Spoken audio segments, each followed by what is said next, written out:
Saya akan berbicara sebagai mantan penyidik ya. Dengan pengalaman hampir 36 tahun saya jadi Polri dan berkecimpung di bidang penyidikan. Kita mulai dulu dengan penyelidikan. Apa sih penyelidikan? Upaya membuat terang suatu peristiwa ya. Ada tidak tindak pidananya, kalau ada ditingkatkan di penyidikan untuk mengetahui siapa pelakunya dan membuktikan peristiwa itu. Gamblangnya begitu gitu bahasa pasarnya. Nah sekarang apa yang sudah dilakukan oleh penyelidik ya, karena ini baru tempat penyelidikan, bukan penyidik. Berarti kalau masih penyelidikan, berita acara yang dibuat itu non pro justisia. Non pro justisia. Nah kemudian dia lakukan tindakan-tindakan yang sifatnya verifikasi. Undangan, belum panggilan yang berdampak hukum. Kalau tidak hadir maka akan ada dampak hukumnya. Orang yang tidak hadir dalam panggilan polisi pro justisia itu bisa dijemput dan bisa dikenai pidana. Nah sekarang rupanya dari penyelidik ya baru sampai tingkat penyelidikan dia sudah katakan tidak ditemukan peristiwa pidana.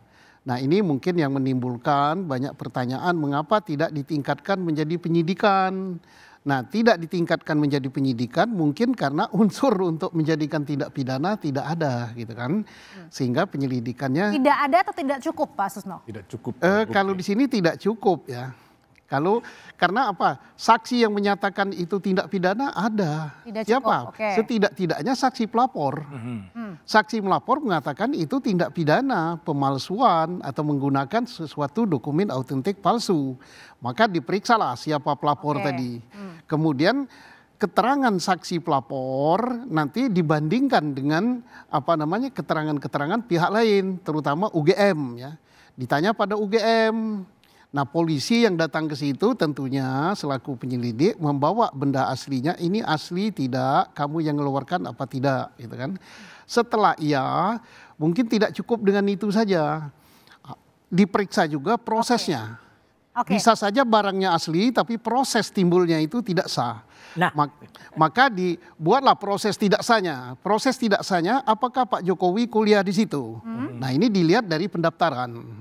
Dia terdaftar. Jadi artinya dari rangkaian demi rangkaian ini adalah ini tidak cukup untuk naik ke penyelidikan. Berarti artinya Pak Susno dengan hasil dari konferensi pers kemarin ini bisa dipertanggungjawabkan nggak di?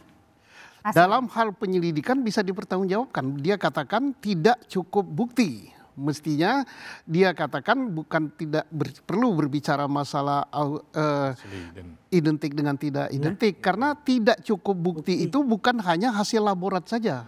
Hasil pemeriksaan pihak yang mengeluarkan, hasil pemeriksaan teman kuliahnya, hasil pemeriksaan tenaga administrasi. Nah jadi jangan hanya berlandaskan bahwa itu dinyatakan tidak cukup sebagai tindak pidana karena hasil laboratorium. Lalu anggapannya Pak Susno ini kata Mas Roy bilang ini sebenarnya pakai perasaan nih kayaknya nih para penyelidiknya.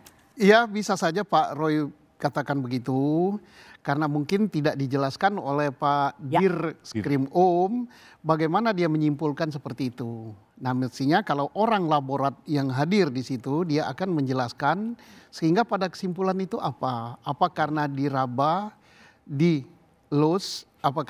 atau karena dengan teknologi yang ada. Karena Baris Krim itu sudah mempunyai laborat yang sangat bagus, tidak kalah dengan Amerika gitu. Tapi dijelaskan bahwa ini bukan karena dicium, bukan karena diindus, bukan karena ini, tapi kita menggunakan teknologi tingkat tinggi. Dan pada kesempatan ini saya katakan bahwa negara lain banyak belajar dari Indonesia. Kita punya laborat yang bagus dan punya sekolah penyidik yang bagus yang berada di Semarang yang namanya GSILEK. GSILEK Bapak? Ya, GSILEK pernah situ kan, jangan-jangan ngajar Anda. Itu diikuti berapa ratus negara yang belajar di Indonesia. Kalau ini berbicara kadang-kadang mencari asli atau palsu. Kalau asli atau palsu berarti yang ini asli, yang ini palsu. Maka kita bandingkan. Sekarang yang paling penting itu adalah apakah ijazah yang dipegang Pak Jokowi itu sah apa tidak. Nah untuk mengetahui sah apa tidak itu adalah institusi yang mengeluarkan. yang paling berwenang memberikan penilaian. Tetapi tidak cukup itu saja. Kalau institusinya mengatakan ya betul itu produk kami terdaftar, ya kami yang mengeluarkan. Maka Polri selaku penyidik tidak cukup itu. Dibuktikan prosesnya itu benar apa tidak. Nah prosesnya itu apa? Mulai dari pendaftaran. Apakah Pak Jokowi betul mahasiswa UGM apa tidak pada tahun 80? Dulu kalau nggak salah belum ada Sepenmaru, tapi ada sekretariat bersama. Ada 10 university yang terkenal, misalnya UGM, UI, Undip dan sebagainya. Dilihat saja di koran daerah, karena dulu belum ada HP ya. Jadi artinya Pak Susno?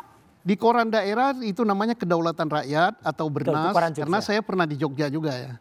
Ada nggak nama Pak Jokowi diumumkan sebagai di koran daerah, lulus diterima sebagai mahasiswa Fakultas Kehutanan tahun 1980. Oke, jadi kalau gitu pertanyaannya berikutnya. Salah satu ya. Setelah itu baru dilihat di buku Indo dan sebagainya. Nah, kembali kepada apa yang kita perdebatkan malam ini, mestinya yang diumumkan itu, dan saya yakin ya, saya yakin Bariskrim sudah on the track, dia sudah memeriksa saksi, memeriksa segala macam, baru pada kesimpulan ijazah ini sah. Oke, jadi kalau